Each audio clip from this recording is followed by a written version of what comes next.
20 Oktober tahun 2024 merupakan hari terakhir Jokowi menjabat sebagai Presiden Indonesia. Banyak kebijakan dan hasil karya yang sudah dilakukan dalam membangun Indonesia ini. Terlepas ada beberapa kebijakan atau hasil yang baik atau kurang baik. Banyak karya besar yang dilakukan untuk membangun negeri kita tercinta Indonesia. Berikut beberapa di antaranya. Membangun banyak bendungan. Diharapkan Indonesia dapat mandiri secara pangan, karena dengan bendungan, irigasi sawah akan berjalan dengan baik. Membangun banyak jalan desa, provinsi, dan tol. Dengan banyaknya jalan yang saling terintegrasi, maka mobilitas masyarakat semakin cepat dan efisien. Sehingga biaya logistik bisa ditekan dan menurunkan harga transportasi. Membuat kereta api cepat Wush. Salah satu proyek yang menuai kontroversi, tapi tetap dilakukan di masa pemerintahannya.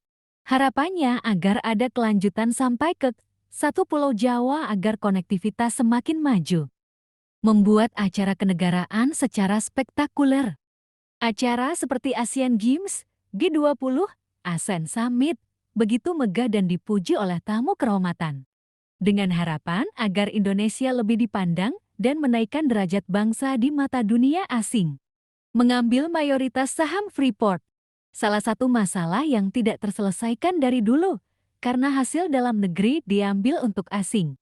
Sekarang mayoritas saham sudah dikuasai Indonesia, dan saat ini membuat smelter untuk kemajuan bangsa.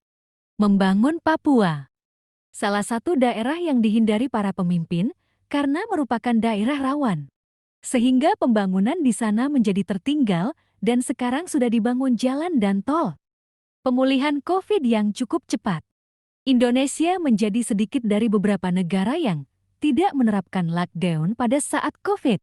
Setelahnya Indonesia menjadi salah satu negara yang pemulihan ekonominya paling cepat dibanding negara lain. Pembangunan sirkuit Mandalika. Proyek yang saat itu dianggap proyek pemborosan. Tapi harapannya untuk membuat Indonesia semakin maju di sektor pariwisata. Dan membuat Indonesia semakin populer sebagai destinasi wisata. Pembangunan MRT dan LRT. Proyek penting yang sudah dirasakan manfaatnya karena anti macet dan transportasi massal. Dengan semakin diperluas pembangunan MRT, diharapkan kemacetan semakin berkurang.